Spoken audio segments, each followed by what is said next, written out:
And welcome everybody to another Nothing Like a Good Book. And occasionally we go back over some authors who we have already previously interviewed once, maybe even twice. But when there's great things to report and they're very successful, we like to hear about those successes. And I'm referring to one fellow. People say to me, look, these authors, are they always, experienced authors? Is that all they do? And no. In fact, Kevin Schewe is a radiation oncologist, right, who decided to write. His debut stuff was Bad Love Strikes. That was his first novel series. And now he's come out with Bad Love Tigers, which has won awards all over the joint. G'day, Kevin. How you doing? Hey, Mark. It's so good to be with you today.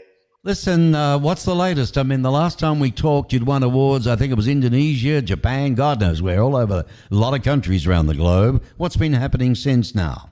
Yeah, so the Bad Love Tigers screenplay has now won just a little north of 450 international awards. Wow. And a company which I have a non-disclosure agreement with out in Hollywood or Los Angeles is shopping the screenplay for both Bad Love Tigers and Bad Love Strikes to the studios. And so originally, they give you write a book and you think, this book would make a great movie. Mm-hmm. And originally they give you a 1 in a million chance to get your movie made.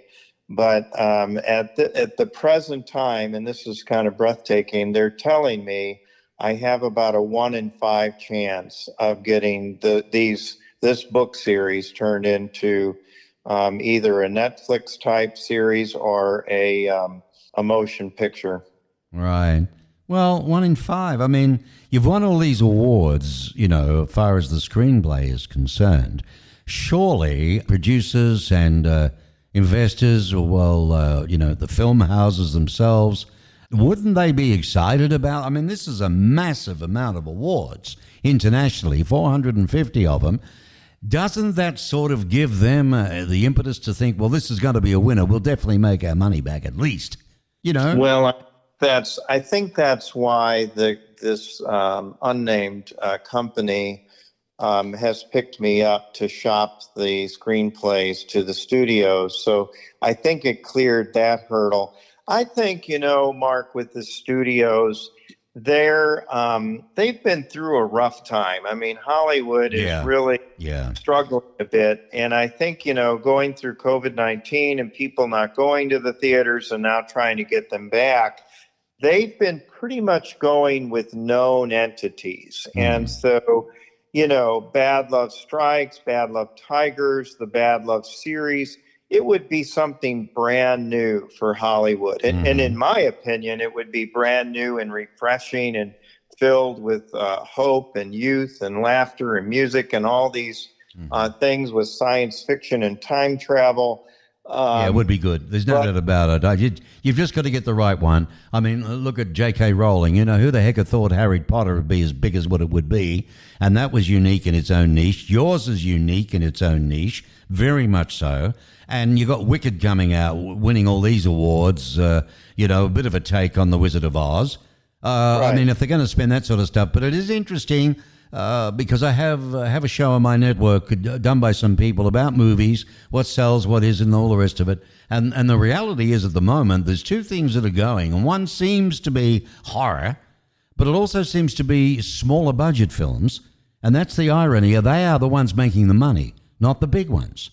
So the smaller budget films that hit it are making serious dough, but it didn't cost them as much to make, and they've also raised the funds away from studios.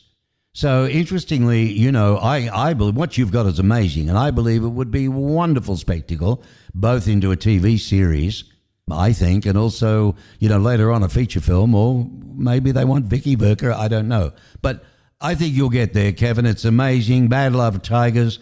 It's based on real characters, including Kevin Bubblebutt Schewe, who is you, right? And lots of real-life counterparts, adventures in the book. Links to songs readers can listen to while they read. It's like a musical score in a movie. There's so much to it all. A lot of history in it, and It was 400 awards when I interviewed you 6 months ago. Now it's jumped to 450. All right. Now, yeah, that's not even including the awards for the Bad Love Strike screenplay, which I've released, and it's won somewhere around 25, give or take, international awards now. So, Bad Love Strikes is doing well on it by its own merit at this time. So, I have two screenplays and four novels, and working on book 5, which will be called Bad Love Rising. And so it's it's an intellectual portfolio, but I'll tell you what, I'm so excited about it because I know that my chances have improved. And I just know it's going to take the right, producer or director to read this and fall in love with it. And then I think we'll be off to the races. Yeah. You may have to come in the side door. One of those stories, it's not a matter of overnight success. It's been overnight success with your screenplays. There's no doubt about that. But maybe it's taken a while to get to the big screen. That's the thing. Overall, right, as an author, you've written about serious subjects, okay? Such as the Holocaust, as an example, right? Russian spies, fighter planes, all that type of thing. And I know you're a history buff and so on. Yes. But when you did Bad Love Tigers, it's a different tone, right? It's more sci-fi. What do you think, what made you turn that way is what I'm asking. Well, when I was really young, meaning less than 10 years old, I read the novel The Flying Tigers about the, American volunteer group in China. And these were guys that weren't actually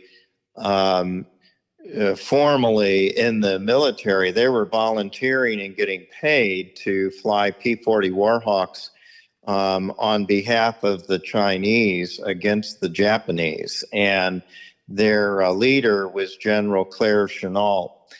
And that story, growing up, really captured my imagination. And after writing Bad Love Strikes, where this group of teenagers discover this World War II time travel machine, I imagine them getting ambushed by the Russian KGB who want to get their hands on the time machine and going back to talk to President Roosevelt about how this breach in security happened. And I actually, in Bad Love Tigers, I connect it all back to the Flying Tigers in 1942, World War II China, and Claire Chennault. And so the book goes all the way, and the screenplay or movie goes all the way from Warm Springs, Georgia, meeting with President Roosevelt at the little White House, all the way to China, where the Bad Love Gang actually have to volunteer with the ABG Flying Tigers to solve this mystery. So, it's rich in history. It's very different. And for those that have just, for the first time been introduced to this world with Kevin Schewe, maybe you didn't hear the other episodes. Well, Bad Love Tigers is the book we're talking about. It's a sequel, actually, to his best-selling debut novel, Bad Love Strikes. Busy fellow, a radiation oncologist, still working, still doing that, but writing. So it proves you can do it. If you've got a job and you think, oh, no, never have the time, make the time. You could be a very good writer. You never know. The book itself, Bad Love Tigers, Kevin, for people being introduced to it, it's interspersed with links to songs that readers can listen to while they're reading. This is rather unique. It's kind of like a musical score in a movie, right? And it adds to the emotional impact and enjoyment of the book. It is very unique in the reading world. I'm wondering how that will translate to film. Has there been discussion based on it? All right, well, it's simple. At that particular scene or these scenes, we'll use this track. And is it possible to use all these tracks, right? You get permission for these tracks, yes? Yeah, so, the story opens in the Whitehall Project, which is the time travel machine, and they're celebrating New Year's Eve of 1975. and Carly Simon's song "You're So Vain" is playing. Right. Yeah. And so, right. if you're a baby boomer like I am, and you hear "You're So Vain," right. A scene is opening up. I mean, it doesn't get any better than that, right, Mark? Well, that's it. I know the song well. I was a jock for many years, a young fellow on the way through my radio career. And, not that we got paid anything for playing records, but of course that was a hit.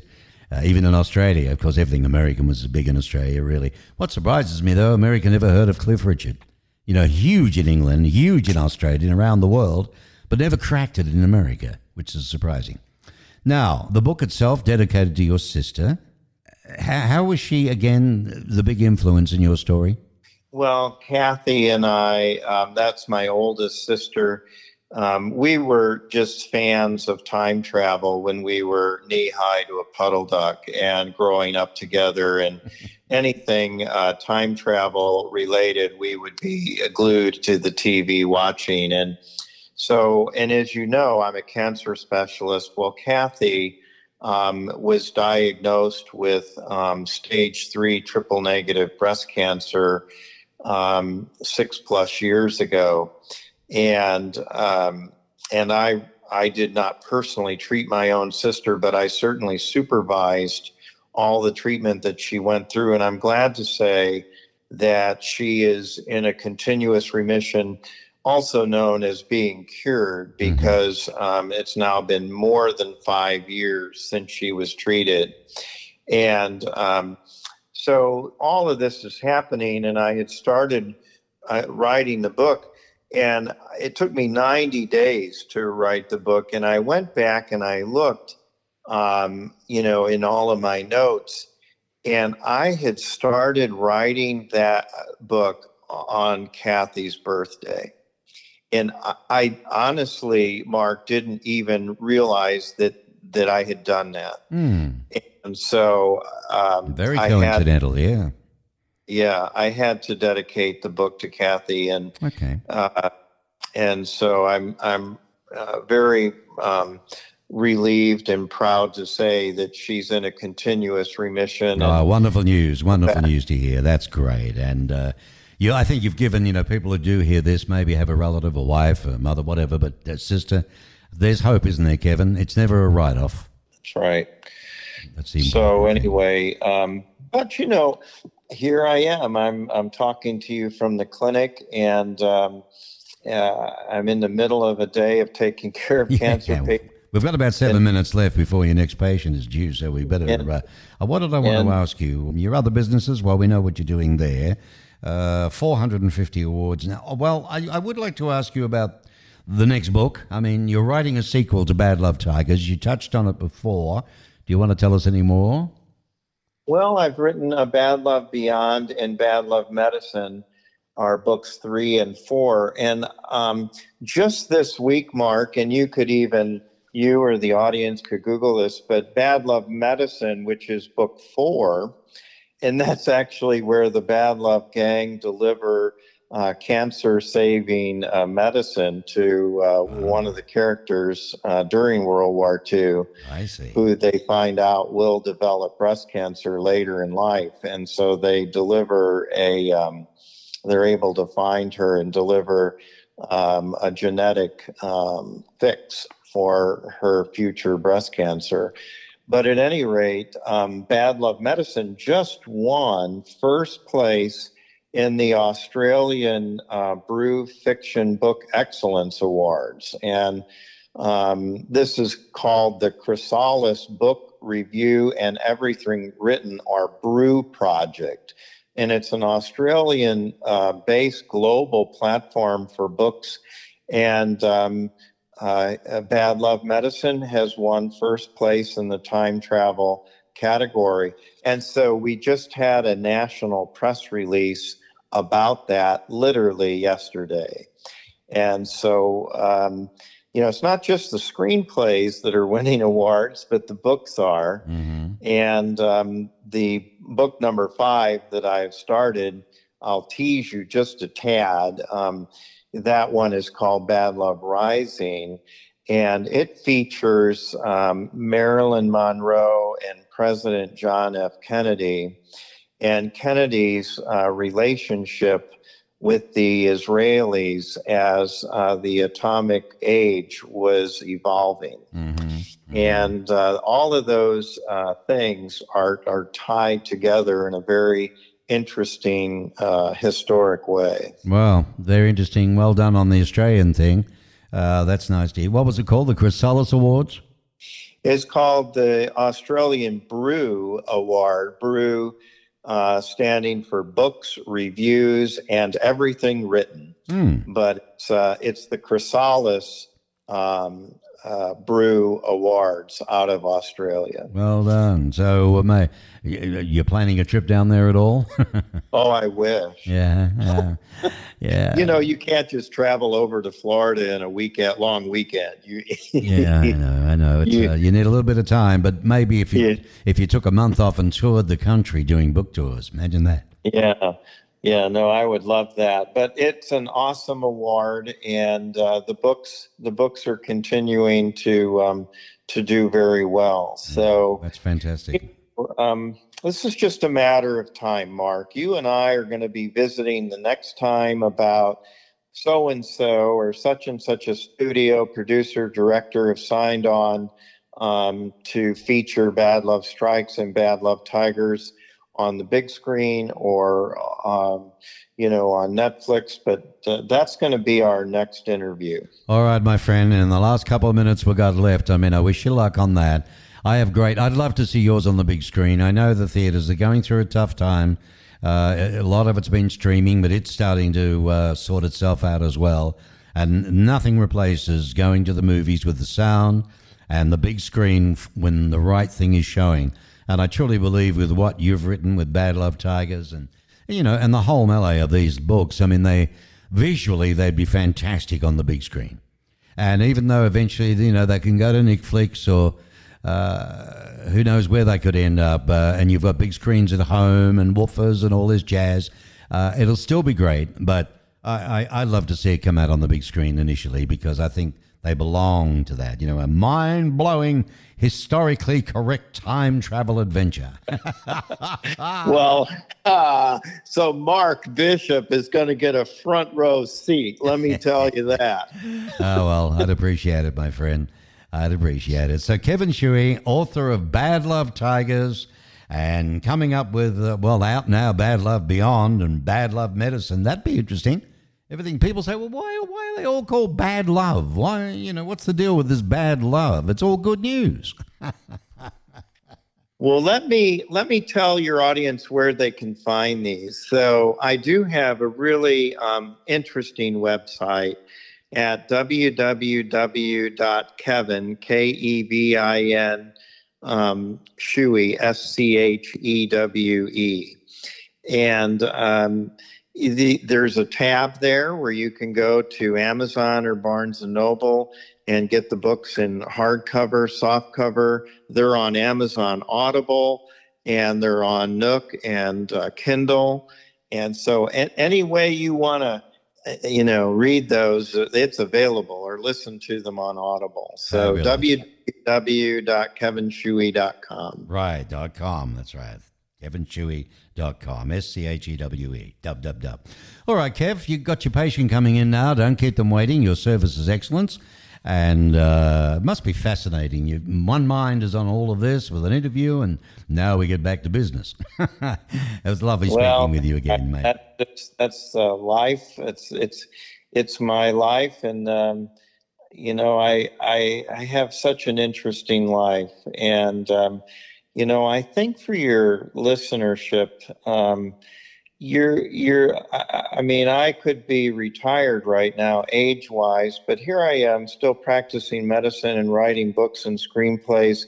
You just never know. You follow your dreams no matter what your age.